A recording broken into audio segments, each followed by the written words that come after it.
இந்த கமெண்ட்டை கொஞ்சம் பாருங்களேன். முடிஞ்சா பண்ணி பாருன்னு ரேஜ் பைட் வர பண்ணுறான். டே என்ஜேஆர், உன்னை வச்சு நான் தூக்குறேன்டா. இருந்தாலும் இந்த சேலஞ்ச் எனக்கு பிடிச்சிருக்கு. ரொம்ப பிடிச்சிருக்கு. இது பிஃபோர் ரொம்ப பண்ணவே ரொம்ப கஷ்டப்பட்டு ஃபுல்லாக பார்த்துக்கோங்க. சப்ஸ்கிரைப்.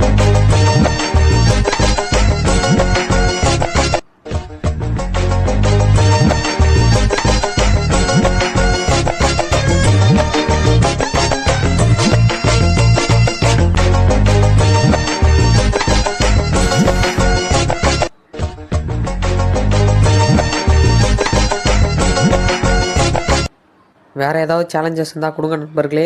ஃபிட்டாக இருங்க.